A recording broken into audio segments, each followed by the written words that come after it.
ఇప్పుడు no cost cough syrup తో 60 రూపాయల విలువ గల ఇన్హేలర్ పూర్తిగా ఉచితం. దెబ్బకి దగ్గు జలుబు మాయం. ఆంధ్రప్రదేశ్ పై తుఫాను ఎఫెక్ట్ మొదలైంది.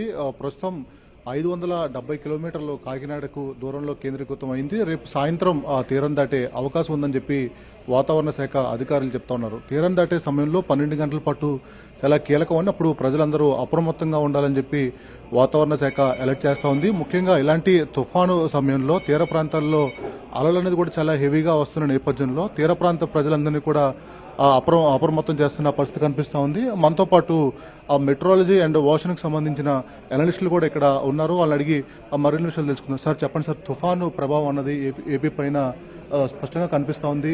చాలా ప్రాంతాల్లో వర్షాలు అదేవిధంగా ఈదురుగాలు కూడా వస్తున్నాయి. ముఖ్యంగా అటు ఇది సముద్ర తీరంలో ఎటువంటి పరిస్థితి ఉంటుంది?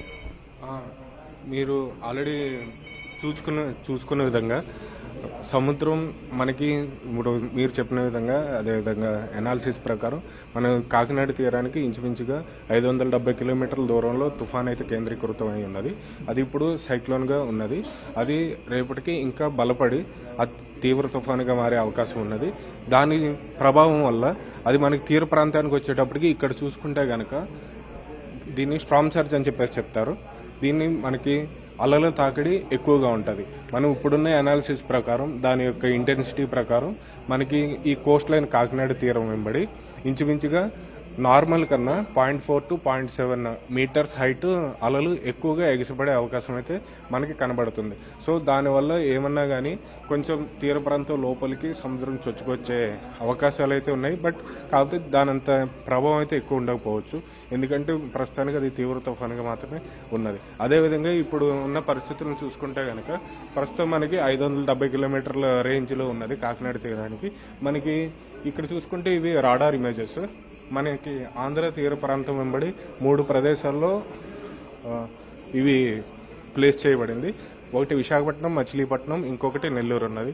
ఇది ఏంటంటే మనకి 500 కిలోమీటర్ల రేంజ్ లోపలికి వస్తే కనుక దాన్ని డైరెక్ట్గా లైవ్ ట్రాకింగ్ చేయొచ్చు. ఇప్పుడు ప్రస్తుతానికైతే శాటిలైట్ ఇన్ఫర్మేషన్ బట్టి దాని డిస్టెన్స్, వాతావరణ సౌండర్స్ని బట్టి అది ఎంత దూరం ఉన్నదని చెప్పగలుగుతున్నాము. అదే కనుక ఈ రాడార్ పెర్వ్యూలోకి వస్తే కనుక మనకి ఇంకా ఖచ్చితమైన నిశ్చితంగా దాన్ని పర్యవేక్షించడానికి మనకి అవకాశం దొరుకుతుంది. అదేవిధంగా తీర ప్రాంత ప్రజలు అప్రమత్తంగా ఉండాలి. మన గౌరవ ముఖ్యమంత్రి గారి ఆదేశాల మేరకు జాగ్రత్తలు తీసుకోవాలని చెప్పేసి కోరుచున్నాం. మొత్తం మీద రాష్ట్రం పైన ఈ తుఫాను ప్రభావం కనిపిస్తూ ఉంది. రాష్ట్రంలో పలు ప్రాంతాల్లో ఎదురుగాలతో భారీ వర్షాలు కురుస్తూ ఉన్నాయి. ముఖ్యంగా సముద్ర తీర ప్రాంతాల్లో ప్రజలందరూ కూడా అలర్ట్గా ఉండాలని చెప్పి వాతావరణ శాఖ అలర్ట్ చేస్తూ ఉంది. మరోవైపు కాకినాడకు 570 కిలోమీటర్ల దూరంలో తుఫాను కేంద్రీకృతం అయింది. ఎప్పుడైతే తీరం దాటే సమయంలో మరింత అలర్ట్గా ప్రజలు ఉండాలని చెప్పి రాష్ట్ర ప్రభుత్వం వాళ్ళందరికీ సూచిస్తుంది. Right Vinay, thank you for the live update.